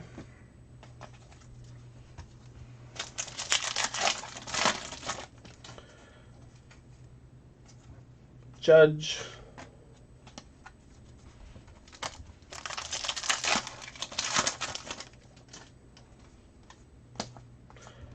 Starling Marte blue parallel insert, non-numbered. Every time I see one flipped over, though, I always hope it's an autograph.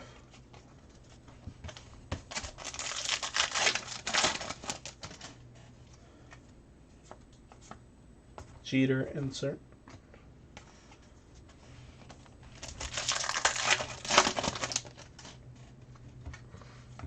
And we have Charlie Blackmon, 2017 All-Star. Also, an absolute animal at the plate for a few seasons. Charlie Blackmon, even this year for a while. Brian Wild. Is this the only break today? Yeah, it's the only one I have planned. It's too hard to sell or break while you're doing a break. Like when I'm selling a break, or when I'm doing a break, breaks aren't selling. So if I posted something after this, by the time it fill, I'd want to be done, because basically I do this from the time I get up until pretty much dinner time. And then, then people are, it's 11 o'clock at night and people are like, hey, if I close, can we break tonight? No, I'm going to bed. Number 69, Buster Posey. And they get upset. So basically, I will be listing something, but it will not be for today. That's how I'll do it. If I knew if I posted something and it would fill in an hour or two, then I would absolutely do it. The problem is it won't. And I never know. Like, sometimes I'll post something that I think's silly and it fills in 10 minutes, and sometimes I post something that I think is a fucking lock to snap fill and it takes 2 days, and then I'm frustrated with myself for making the wrong decisions.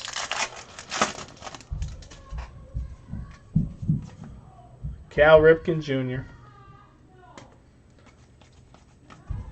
I think nap time is over upstairs, because I hear yelling. There's a lot of that going on around here. Bryce Wilson foil. Bowl of cereal. 2 o'clock. I like it. Not mother approved though. Christian Yelich. I had a bowl of cereal at 10 o'clock last night. I can't eat cereal in the morning though. Josh Tomlin. I get like, I feel like I'm diabetic. That was not a reference to you, Joseph, and your sad face from last night. I was literally sitting on my couch. I'm like, God damn it. This fucking thing's gonna fill. And this is a fucking 2.5 hour break. I'm literally sitting there going, son of a bitch. What do I do? What do I do? You guys could fall asleep, though. You know, if you got bored an hour in, you could just go to sleep. I'm stuck for the duration.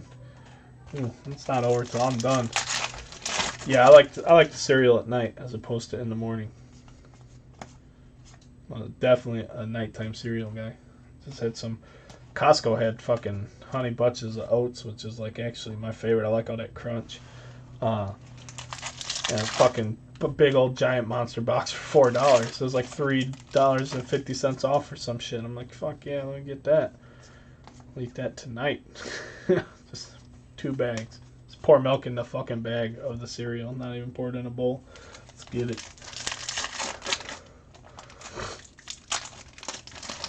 Or if it gets too far into the evening and maybe I've had one too many cocktails, I'm like, God, I really don't want to be breaking right now. But I am the idiot that wrote breaks when full. So you might catch me in the after hours break where I'm fucked up. But if it's after hours, I really don't feel bad because, you know, my time. I guess I don't have my time anymore. Maybe that's what I need to get through my head. I don't know. Promo pack.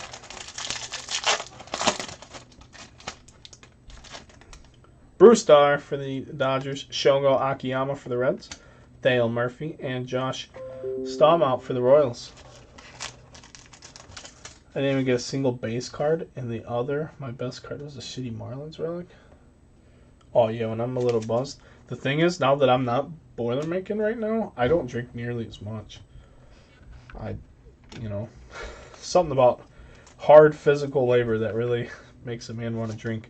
Also, the summertime, getting sweaty and drinking beers is another thing. But when I'm, I'll go to the gym now. I want to get my sweat on. I go to the gym, sweat a couple things out. But I don't come home from the gym like, I need a beer. So, yeah, I don't really. But I have a couple drinks at night, Good for going to sleep. Not get all fucked up. Excuse me. Had a whiskey or two,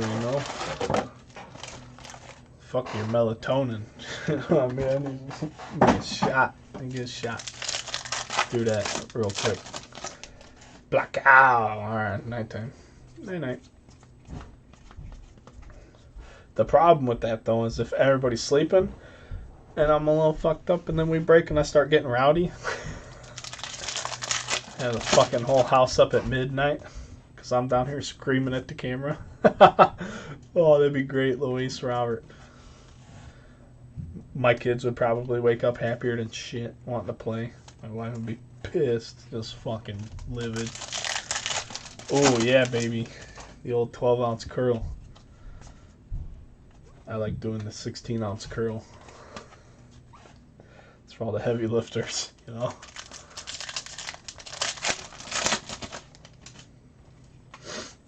What else? Pujols again, we've seen him. I'd like to see a couple more autographs. But as long as we don't get any fake relics, I'm happy. We're 10 for 10 on no fucking bullshit fake Yankee relics. It's fine with me.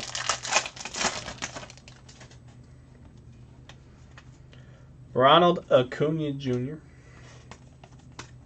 We are at the 1 hour and 44 minute mark. So yeah, right about 2 hours what I thought. Like 250, I think is like the longest I've ever done. And that was when I was first getting started. I didn't really know how to keep things moving. I do want to get to a point where like we could break stuff like this, where it would only take an hour if I had another camera set up and somebody like on the end of my table opening all the packs ahead of time, just sliding them over. Might try and do something like that for Series 1, because I think Series 1 will be breakable for quite some time. If it depends on where the price goes though after release. I already don't like where the price is at for it now. But I think everybody is thinking Series 1 is the move. Whether it is or not, we won't even know that until they start playing next year. So, showing every card. Oh yeah, but I didn't have this camera. This camera slowed things down too. I used to just do things to myself, and if I thought you needed to see it, I'd let you see it. You know what I mean? We'd do one of those. But I only had the one. I was only using the one camera at the time. I only did this because I'm a sellout. I hate this camera. I hate it. Right here, terrible. Don't like it. It's in the way. It's in the way. Corey Seager, this is fantastic because I'm telling you, this is basically a fucking rookie card. I mean, it should be. The material is dated from 2016, which is his rookie year, and he was an all-star as a rookie. So this is a fantastic piece. We pulled one of these in our jumbo case, and congrats to Jason Barr and the Dodgers. This is a dope-ass, one of the most dope base relics I've ever seen in cards. That's the credit I will give the update series. That particular one. It doesn't say rookie card on it, but the material is dated from when he was a rookie. It's fantastic. Big Poppy variation. Oh, yeah. There we go. David Ortiz for Schmidtberger. Series 1 is going to be great, but you don't know who is in it that's going to make it great until they start playing. Can't say it's Bohm, because what if Bohm comes out and lays an egg, Joe Adell didn't do anything. Pearson's a stud, but he's a pitcher, And who else are they gonna throw in that we haven't seen yet? You don't know. The market will be whatever the market is, but that doesn't make it right. That's the way I look at it anyway.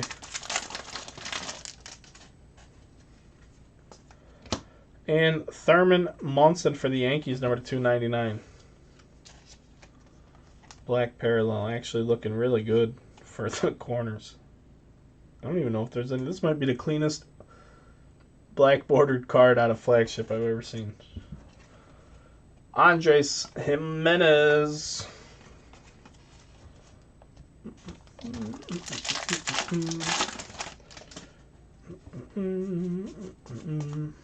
Mariano Rivera. I mean, look at this. I have 9 piles of cards over here, and I'm essentially out of room. It's just a gigantic card product. Pete Alonso.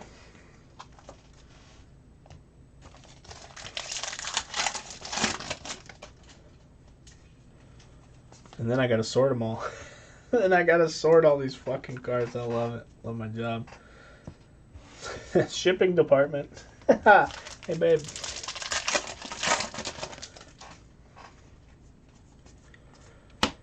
Jhoulys Chacin for the Twins. Former longtime Rockies pitcher. Devin Williams again.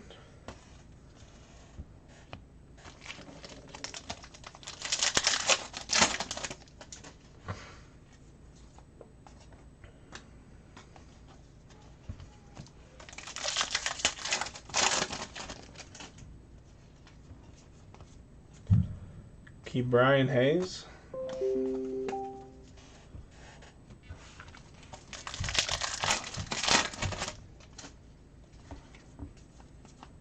Ken Griffey insert.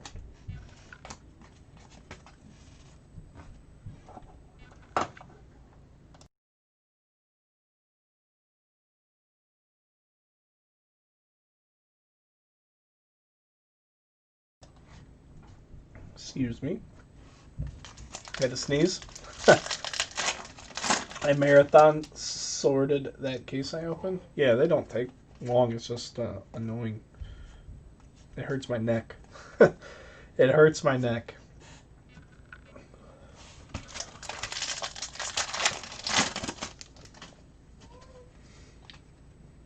But I got this new higher table though, baby. Now I need a higher chair. I gotta get a better chair. It's a new upgrade. It's the new move. Promo pack. I need a promo auto. I'd be happy. We're going to have a promo parallel. It'll be our 3rd one, I believe. We had the gold and a green. We're going to have another green. Mike Brasso for the Rays, baby. There we go. Jesus Luzardo and Gavin Lux. So for what it's worth. Jason Barr. There you go, sir. Gavin Lux, number to 99. Green parallel, 67/99. The other rookies here, they're just due. How long does something like this take you to sort if you're only taking out rookies? Just as long as anything else,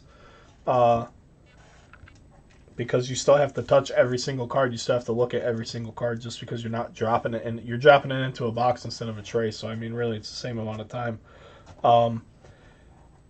If there's 2 ways you can do it, and basically the way I do it now is more efficient. As I sort it, when I pull the rookie, I drop them out. Before I used to sort out all the rookies, like 2 piles, and then like resort all the rookies into the trays. Wildly inefficient. And then the people are like, well, can I get my base? Like, hell no, you can't get your base in a break that I decide I'm not shipping base, because then all the cards that I already sorted out, I would have to sort out again. Or if I sorted out all the teams and I wasn't shipping the rookies, so like say I sorted everything here and just threw all of this shit into the trays, then I would have to go through each team tray and pull out all the veterans. But the problem is the trays aren't deep enough, so like most product, I'd use like 2 or 3 slots for each team, and then you don't even have enough trays. Like it's a nightmare, really, when you get into the big card heavy products. And it, The sort is a amount of time, 1 to 2 hours. The packaging is another 1 to 2 hours. And then if I like actually did cardboard like I would for like an individual sale, it would be so long. It would not be worth the time. It literally would not be worth the time that I would spend to do it. And then printing the labels and shit is a whole nother at least an hour to ship a batch of packages. So I mean everything. I wrote it all out by the hour, and I time myself on some things sometimes, but yeah, I try not to do that. My wife takes good care of me now for that, so. But the longer I'm doing this, the less I can do the actual selling part, and the selling part is what actually takes care of the squad. So if I'm doing this instead of that, then this doesn't work.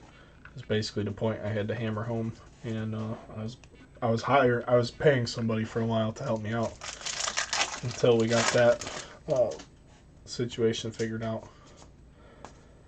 Nick Madrigal. Yeah, Juice Man. Yeah, same fucking card, bud. We already called it. We said it was going to be the best hit of the whole break.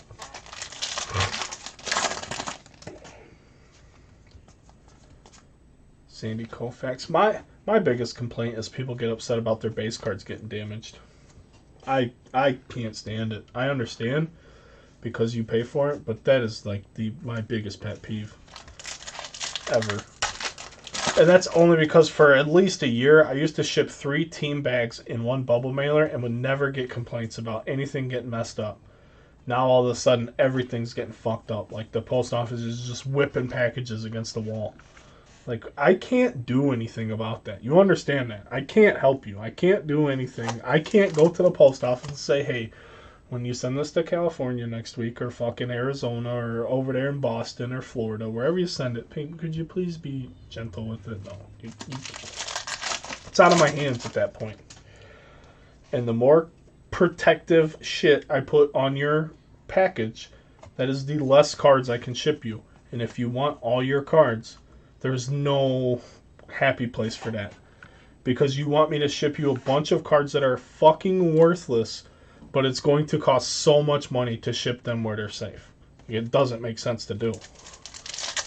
That's my biggest gripe about breaking. That's it right there. And that's the only time I ever even get complaints. And then I just get upset. Dario Agrazal, rookie autograph for the Tigers, will be our last hit of this break. So we avoided a fake relic. That's fantastic. But I'd love to get people what they pay for. But the problem is the post office makes it so hard. Like, I instantly turn into the bad guy because of something I didn't do. And then the thing is like, oh, what, you don't know how to ship with cardboard? Like, no, guy, you don't know how to ship 200 cards at once is your fucking problem before you come open your mouth to me about it. God, I don't want to hear your shit. I do this a lot more than most people do. I'm pretty sure I'm not sending things out in the mail with the intentions of them getting hurt. I would never do that. That's the problem. People think that I'm, like, negligent. Like, oh, my stuff got hurt, so it's your fault. You did it wrong. Like, no, bud, I've been doing the same thing I've been doing for years. And we've made vast, tremendous, large improvements over the years, too. We have boxes now. I literally have to buy boxes. And not only do I have to pay for the price of the box, I have to pay like $50 for them to deliver boxes because cardboard is the most inefficient thing on planet Earth to ship, especially in bulk. So, like, there's no free shipping no matter how much money you spend on cardboard boxes. You have to pay UPS to bring it to you. And all that stuff just drives cost. And when you want to do, like, usually the card-heavy products are the more inexpensive breaks. So when you do that type of break, it costs twice as much as it would for a higher end product to ship. So it's just those just little things on my end that I cry and bitch and piss and moan about, but it literally has nothing to do with any one customer at all. It's just we can't control the post office and it's difficult. Yeah, it's the post office, absolutely. And since day one, I got a group rule that says once your tracking number pops, I'm not taking any liability for it. But I've replaced slabs. I've done all kind of things if things got fucked up. Like, I don't want you to feel like I'm dismissive of the fact, but nobody ever looks at it from the shipper's perspective, because there's this mentality in this hobby that it's the seller's responsibility until it gets to you. Like, no, if you read my group rules, if you want insurance on your package, you pay for it. But here's a little inside tip. I would venture to guess that 80% of the people that have ever asked for insurance on a package from me, which is less than 50 times ever, I've paid for it. Because I just want you to show that you care enough about your stuff that you're willing to pay the proper amount of money in case anything goes wrong. I can't ship 30 packages with insurance for your spot. It would, you know what I mean? Like, people don't ever look at it from another person's perspective. It's only me. And I'm okay with that, but it's like, hey, when you have a problem, you have to understand this is why I did the things that I did, and this is why we did them. Because of, you know, this factor or that factor or this or that or whatever. That's just why. So I'm rambling at this point, and I got some tips to save you. I'm not looking to save money. I mean, I got boxes, I got all that shit. But I'm not, you know, it is what it is. I'm not, and the other thing is, I don't have the real estate to fucking hold your package. So if you got a package and I'm ready to ship, you're getting your package. Even if, like, I think there was somebody I shipped this morning. I think it might have been Brian Wild. I think it was Brian. Whatever he had in NT baseball, brother. I'm like, fuck, I'm gonna be sending Brian a small box here soon. I know it. But I'm like, no, I'm ready to ship his shit, so it's out.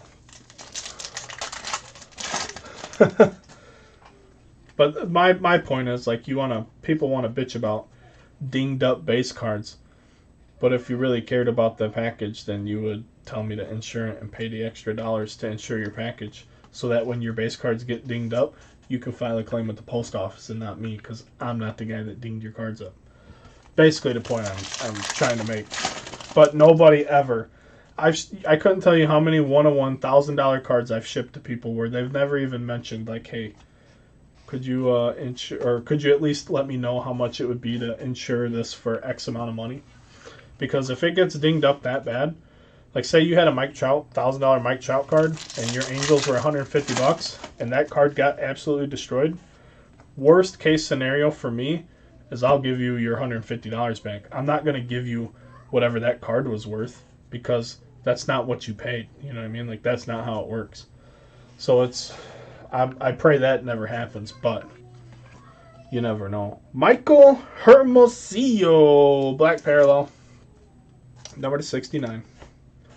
I have no idea who he is for the Angels. That's all. People probably think I hate customers now. That's not at all. That's not it at all. Love you guys. I love every one of you. I hate the post office. Hate it. Hate them. I love them because they help, but I hate them because they fuck shit up.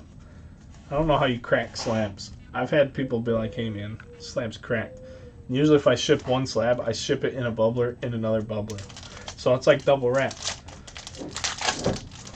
Okay, I'll pay if you want to send it in to get it re-slammed. I don't want to, but I will. So if you guys start cracking slabs on purpose, if we get an influx of, like, broken slabs, I'm not doing that. I'm not doing it. Shogo Akiyama. I'm sure people have left too and gone somewhere else. Like, hey, go ahead. Because sometimes people catch me at the wrong time. And I apologize if I ever bitched at any of you. Timing's everything. I get overwhelmed sometimes. Oh, 20 people at once, huh? Get in line. Ozzie Smith, last pack. Friends, we made it. We made it. Just a promo pack now. And I'm mounting the cards. I did. I saw the fake BGS slabs, man. They're going to have to do something about that. They can't let that happen. They're going to have to come up with some super secret thing where they don't even tell anybody about it, that they do to their slab where they can spot theirs over a fake. They're going to have to do something. I would think. That's not good. That's oh man, that's horrible. Oh, that's really bad, really bad. I think it's scary. It's fucking horrifying, really. And I hate, and you get, most people know my opinions on grading to begin with, and how it's a necessary evil if you want to make money. Now, if their credibility comes into question because people are faking their shit, oh my goodness. Then it's just going to go back to everything being raw. And now raw cards are going to be worth the price of a fucking 10. Because, hey, at least we know this is a real card. I don't know. I don't know. I really don't. But anyway, recap time. Here we go. Hermosillo, number 69 for the Angels. Dario Agrazal, autograph for the Detroit Tigers. Gavin Lux, silver pack, number 99. We had a Big Papi variation. We had a Ken Griffey Jr. variation, which I now own. Thank you, Mr. Schmidtberger. I appreciate that, buddy. Corey Seager for the Doyers. All-Star rookie relic, essentially, even without the stamp. Charlie Blackmon from 2017 All-Star game. And the Aristides Aquino black parallel number 69. Jose Ramirez All-Star relic from 2017 in the Tribe. A-Rod number 50 insert parallel. And Joey Votto All-Star game from 2017. Buster Posey variation. We had a Tommy La Stella gold autograph for the Los Angeles Angels. Anthony Rizzo base relic for the Chicago Cubs. Mookie Betts photo variation for the Doyers. Gleyber Torres base relic for the pinstriped turds over there in New York. Willie Castro silver pack gold parallel number 50. Sonny Gray pinstripe relic for the Reds, although I don't know what they have blue pinstripes on. But, I don't know. Strange card now that I'm looking at it. Luis Robert promo pack rookie card. We had Christian Yelich Independence Day number 76. DJ LeMahieu number 199 for the New York Yankees. Albert Pujols base relic for the Angels. Big Papi vintage stock number 99. Only one of those in the whole case. Trent Grisham photo variation. And potentially the best hit of the break is this beautiful Keston Hiura patch autograph numbered 7 out of 25 for the Milwaukee Brewers. Guys, that was a break. Thanks for sticking it out with us. 2 hours and 4 minutes, just about what I thought it would be. Everybody have a good day. I am going to list a case of National Treasures later. It will be for tomorrow, so please pay attention.